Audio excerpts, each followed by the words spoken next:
Hi. S, ನಾನೊಂದು YouTube ಚಾನಲ್ನ ತುಂಬ ಲಾಂಗ್ ಬ್ಯಾಕ್ ಕ್ರಿಯೇಟ್ ಮಾಡಿದ್ದೆ, ಬಟ್ ಆ್ಯಕ್ಟಿವ್ ಇಟ್ಟಿಲ್ಲ. ಬಿಕಾಸ್ ಯೂಟ್ಯೂಬ್ ಅಂತ ಅಂದರೆ ಒಂದು ಕಂಟೆಂಟ್ ಇಟ್ಟು ವೀಡಿಯೋಸ್ ಮಾಡಿ ಪೋಸ್ಟ್ ಮಾಡಬೇಕು, ಎಡಿಟಿಂಗ್ ಎಲ್ಲ ಮಾಡಬೇಕಾಗತ್ತೆ. ಸೊ ಇನ್ಮೇಲಾದರೂ ಆ್ಯಕ್ಟಿವ್ ಇರೋಣ ಅಂತ I am coming back from this video.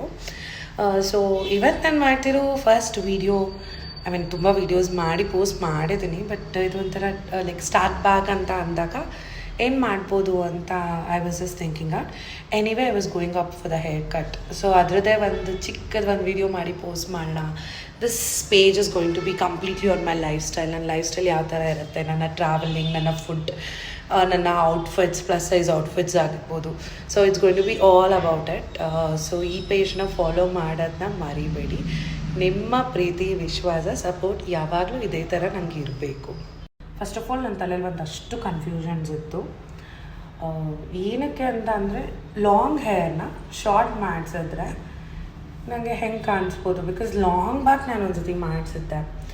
Almost ಒಂದು 20-25 ಡೇಸಿಂದ ಯೋಚನೆ ಮಾಡ್ತಾನೇ ಇದ್ದೀನಿ, ಮಾಡಿಸ್ಲಾ ಬೇಡವಾ, ಜಸ್ಟ್ ಟ್ರಿಮ್ ಮಾಡಿಸ್ಕೊಳ್ಳ, ಏನು ಮಾಡಲಿ ಅಂತ. ಬಟ್ ಹೇರ್ ವಾಲ್ಯೂಮ್ ತುಂಬಾ ಹೇರ್ ಲಾಸ್ ಆಗಿದೆ. ಸೊ ಇನ್ನೂ ಡಿಸಿಷನಲ್ಲೇ ಇದ್ದೀನಿ. ನಾನು ಅಲ್ಲಿ ಹೋದ್ಮೇಲೆ ಗೊತ್ತಾಗತ್ತೆ ಎಷ್ಟು ಶಾರ್ಟ್ ಮಾಡಿಸಿದ್ದೀನಿ ಅಥವಾ ಏನು ಲೆಂತ್ ನನ್ನ ಫೇಸಿಗೆ ಚೆನ್ನಾಗಿ ಕಾಣಿಸುತ್ತೆ ಅಂತ ಅವ್ರ ಸಜೆಷನ್ ಮೇಲೆ ಮಾಡಿಸ್ಬೇಕು ಅಂತ ಇದ್ದೀನಿ.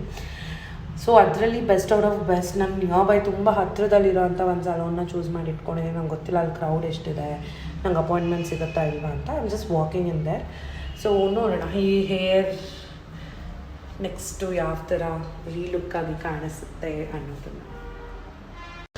ನಾನು ಹೋಗಿದ್ದು ವೀಕೆಂಡ್ ಆಗಿದ್ದರಿಂದ ಸ್ವಲ್ಪ ಕ್ರೌಡ್ ಇತ್ತು, ಬಟ್ ಸ್ಟಿಲ್ ನನಗೆ ಟೈಮ್ ಕಮ್ಮಿ ಇದೆ ಅಂದಿದ್ದಕ್ಕೆ ಸೊ ಹೇರ್ ಸ್ಪಾ ಮಾಡಿಸೋದಕ್ಕೂ ಮುಂಚೆ ಸ್ವಲ್ಪ ಹೇರ್ನ ಟ್ರಿಮ್ ಮಾಡಿಕೊಂಡು ಆಮೇಲೆ ಹೇರ್ ಸ್ಪಾ ಮಾಡಿಸ್ಕೊಳ್ಳಿ ಅಂತ ಅಂದರು. ಸೊ ನನಗಿದ್ದಿದ್ದು ರಿಕ್ವೈರ್ಮೆಂಟ್ ಹೇರ್ ಕಟ್ ಒಂದೇ, ಬಟ್ ಅಲ್ಲಿ ಹೋದ್ಮೇಲೆ ಮನಸ್ಸು ಚೇಂಜ್ ಆಯಿತು, ಹೇರ್ ಸ್ಪಾ ಮಾಡಿಸೋಣ ಅಂತ ಅನಿಸ್ತು.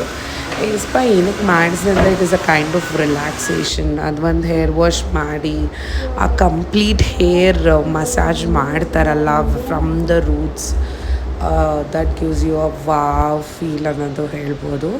ಬಿಕಾಸ್ ಯೂಶ್ವಲಿ ನಾನು ಯಾವಾಗಲೂ ಮಾಡಿಸೋದಿಲ್ಲ. And once in a while ಅಂದರೆ ಯಾವಾಗಲೂ 6 months or 1 year ಒನ್ಸ್ ನಾನು ಇದನ್ನು ಟ್ರೈ ಮಾಡ್ತೀನಿ. ಸೊ ಇದೊಳಲ್ಲಿ go with that. Air spa ಆದಮೇಲೆ ಇನ್ನು ಏರ್ ಲೆಂತ್ ಆಗಿತ್ತು, ಬಟ್ ನಾನು ಇನ್ನೂ ಕನ್ಫ್ಯೂಷನಲ್ಲೇ ಇದ್ದೆ. ನಾನು ಏನು ಮಾಡಿಸ್ಲಪ್ಪ ಗುರು ಅನ್ನೋದೇ ತಲೆ ಕೆಟ್ಟೋಗಿತ್ತು. ಬಟ್ ಹೇರ್ ಸ್ಟೈಲಿಸ್ಟ್ ಕೇಳಿದಾಗ ಅವ್ರು ಅಂದರು, ನಿಮ್ಗೆ ಯಾವ ಥರ ಬೇಕು, ನನಗೆ ಬೌನ್ಸಿಯಾಗಿ ಕಾಣಿಸ್ಬೇಕು ಅಂತ ಅಂದೆ. ಬಿಕಾಸ್ ಏರ್ ಫಾಲ್ ತುಂಬ ಆಗ್ತಾ ಇರೋದ್ರಿಂದ ಅವ್ರು ಒಂದು ಸಜೆಷನ್ ಕೊಟ್ಟರು. ಬಟ್ ನಾನು ಈ ಸತಿ ತುಂಬ ಶಾರ್ಟ್ ಹೇರ್ ಟ್ರೈ ಮಾಡಬೇಕು ಅಂತ ಅಂದ್ಕೊಂಡೆ. ಆ್ಯಂಡ್ ಒನ್ ಅಡ್ವಾಂಟೇಜ್ ಏನಂದರೆ, ಇಲ್ಲಿ ಕನ್ನಡ ಸಾಂಗ್ಸ್ ಪ್ಲೇ ಆಗ್ತಾಯಿತ್ತು. ಲೈಕ್ ನಂಗೆ ತುಂಬ ಅಂದರೆ ತುಂಬ ಲೈಕ್ ಯಾವಾಗಲೂ ವೈಬಾಗ ಅಂತ ಮೂಮೆಂಟ್ ಅದು.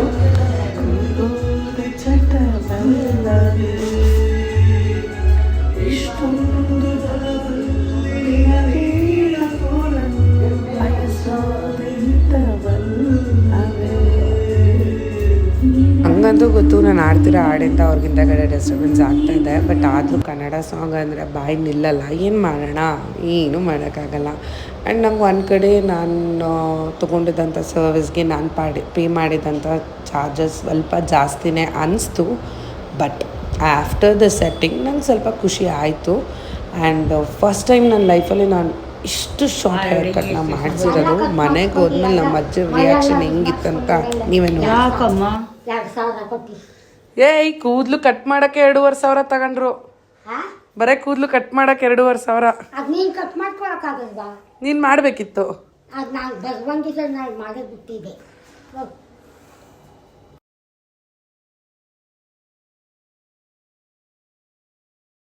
ಇದು ನನ್ನ ಫೈನಲ್ ಲುಕ್ ಆಗಿತ್ತು.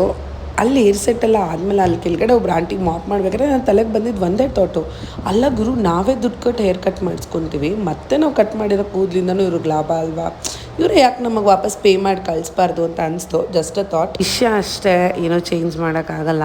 ಸರಿ, ನಾನು ಯೂಟ್ಯೂಬ್ ಚಾನಲ್ನ ಸಬ್ಸ್ಕ್ರೈಬ್ ಮಾಡೋದನ್ನ ಮಾತ್ರ ಮರಿಬೇಡಿ. ನಿಮ್ಮ ಸಪೋರ್ಟು ಮತ್ತು ಪ್ರೀತಿ ಯಾವಾಗಲೂ ನನ್ನ ಮೇಲೆ ಇದೇ ಥರ ಇರಬೇಕು. Thank you.